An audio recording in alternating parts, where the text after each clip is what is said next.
Good afternoon. Happy Tuesday. Can't believe we're already first month over of the new year. So amazing how quickly it's gone. And I am so happy to be coming to you live with my new series. My name is Rebecca Contreras. If I don't know you, it's nice to know you. Thanks for joining me on my Facebook Live. I am super excited to be launching this new series called Alignment to You. So every beginning of the year, I actually recenter and recalibrate and refocus in a way that helps me come into a new level of my own growth journey.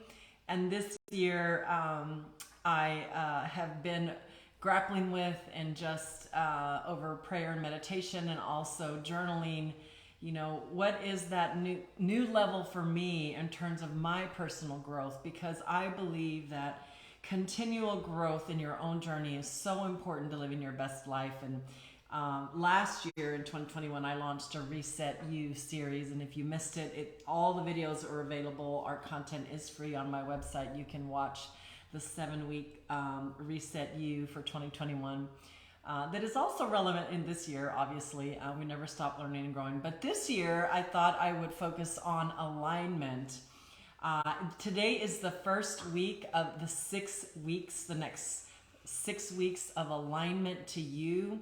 And we're going to be covering a variety of topics that center around alignment and the importance of alignment in our own life. Week 1 is going to be a recap, which is what we're doing today. I'll be giving you an overview of the week and really the why behind why I launched this series. Week 2 will center on identity and really understanding your identity in terms of who God created you to be in your life, and why we're all on this planet and earth. Week 3 will center around employing what I call a you first strategy.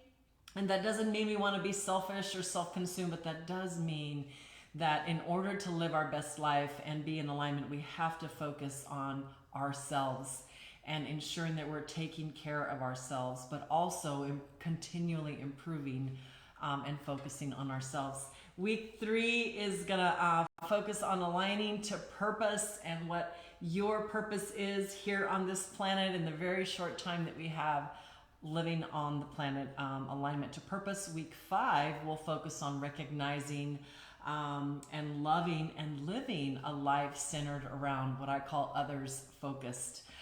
It's the flip side of focusing on you, by the way. I do have a very important part of my journey in DNA is to be others focused and to ensure that I am listening and caring for the needs of others that might need my help or my assistance or really my service in the community.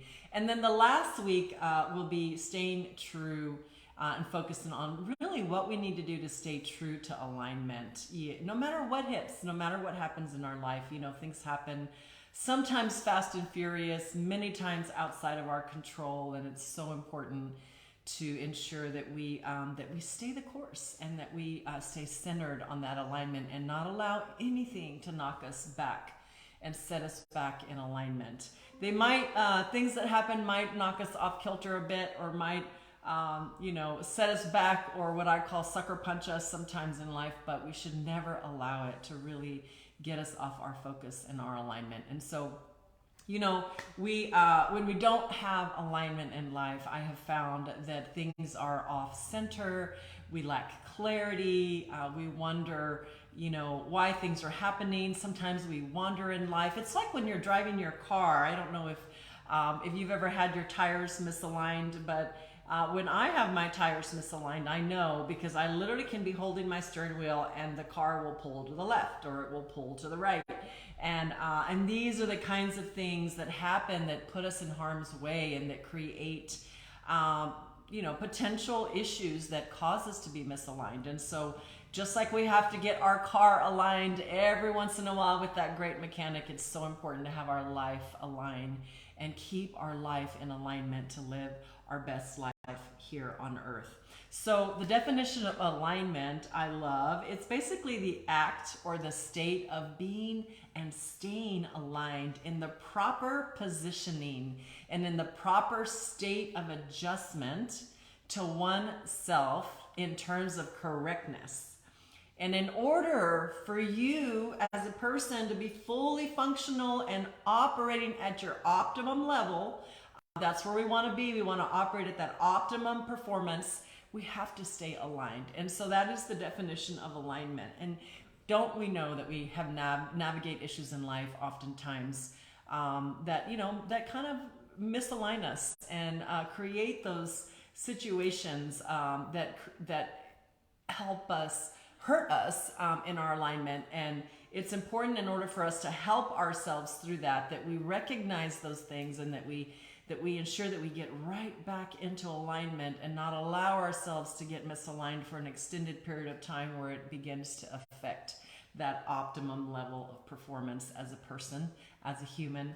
I'm all about ensuring that you're operating to your full capacity in what God created you individually to be. And so, what happens with me sometimes when I get misaligned is we form bad habits and bad behaviors. And we also could enable bad habits and behaviors in others that oftentimes are close to us, that are loved ones, that, we can't control. And so, when we're misaligned, we don't recognize those enabling, debilitating behaviors so often, but we're aligned to who we are supposed to be, and you're aligned to you. I'm aligned to Rebecca. I'm going to be more apt to see and to perceive and to recognize those misalignments that happened not only in my own circle, but outside my circle with those that we love, that sometimes are outside of our control. And so we start to question and to doubt when those things happen, tragedy or pain or loss, or perhaps a relational issue with a child or an adult child or a husband or a significant other, whatever your circle is. You start to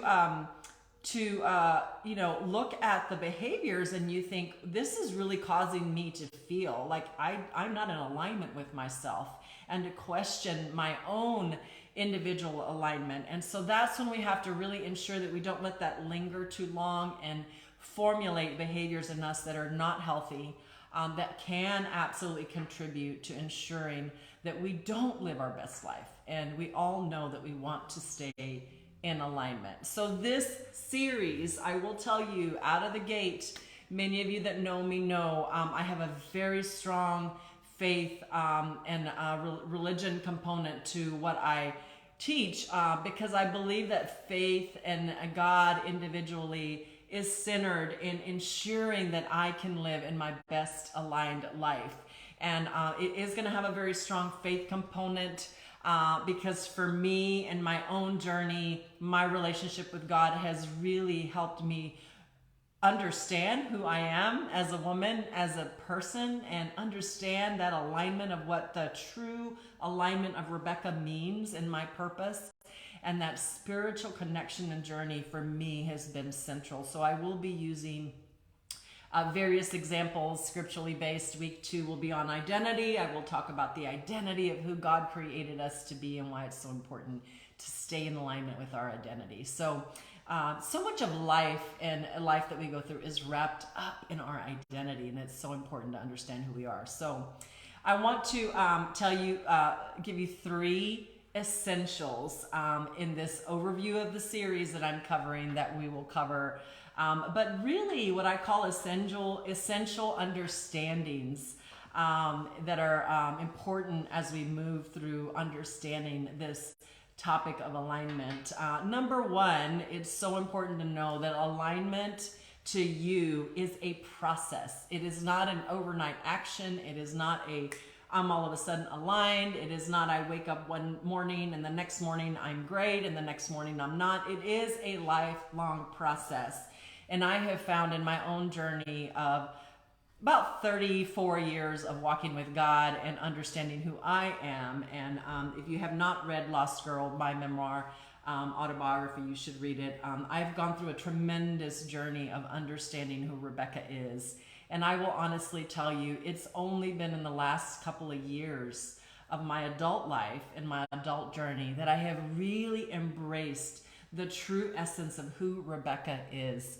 And who I was created to be in my own personality, in my own grit, in my own journey, and it's been a process for me.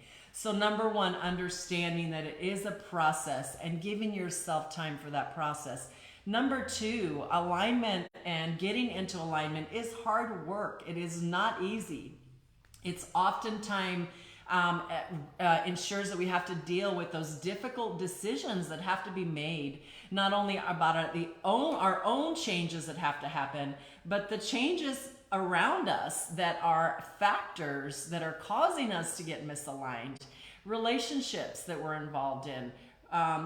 If there's toxicity in the relationship or there's unhealthy habits and we've allowed it to go on for years and years, sometimes we have to just take a pause and put that stake in the ground and say, I can't allow this anymore because I'm not living to my true self and my true alignment. So it's very hard work, and oftentimes for my own personal journey, I have found it has involved other people that actually contribute to my alignment. Now, let me be clear. It doesn't mean that they're going to be responsible for what you do because you need to be in alignment with you. What I'm simply saying is that it's hard work because oftentimes we formulate behaviors and patterns that cause us to get off of that alignment. And in order for us to shift and to make those tough changes and change those behaviors and habits, they do involve other people and those extenuating circumstances, again, outside of our control. And then the third thing I want you to know about alignment is alignment to you and being aligned to who God created you to be inevitably will cause you to have to stop and evaluate and conduct a comprehensive analysis. I'm a consultant, so it's an analysis of my life. What am I doing? What have I been doing the last 10 years? What have I been doing the last 20 years? What have I been doing the last year that has caused me to get out of whack in my alignment? And not staying true to yourself. Those negative, again, influences that may impact your alignment. So I call it taking inventory of me, taking inventory of others, taking inventory of those things that are essential to ensure that you are living your best life in getting into proper alignment. And I will say this, as we talk about this series and I share various stories with you, I will say this doesn't mean that you will not have those instances and those what I call life factors that cause you to question or to feel out of kilter or feel overwhelmed at times. I certainly deal with my share of stress running a business and having the family and being married 33 plus years and all the different things that I am juggling. But I do want to encourage you as you go through this analysis to look at your alignment and evaluation that we also understand life is going to happen, and there are major life situations that can cause us to have to refocus and recalibrate where we are in our alignment. So as we go through the process of the next 6 weeks, I want to encourage you to do one thing, and that is carve out once a week, at least 15 to 20 minutes a day. After this series, it can be on Tuesday evening, it could be on Wednesday, whatever day of the week is best for you. In the morning, I find my time of journaling and meditation and evaluation is in the mornings when I'm doing my quiet time. Carve out 15 to 20 minutes and make sure that you're reflecting on what you're hearing me say and the tools that I'm providing, and journal and begin to identify those areas of shift that you need to make. So I want to encourage you to join me over the next 6 weeks. This is week 1, so we have 5 weeks to go beginning next Tuesday. If you do miss this Facebook Live, then you can always watch it. It'll be available on my website and on YouTube. And I want to encourage you to join me in this alignment process to ensure that you walk in alignment to the best you that you were intended and created to be here on this earth, and begin to work towards that alignment process. We will actually be here every Tuesday at 12 Central, 15 minutes, Facebook Live. And you can always share out the video as well. And remember, next Tuesday will be focused on identity and aligning to identity in who God created you to be. So I do hope you enjoyed this 15 minutes with Rebecca, and do share it out. And God bless.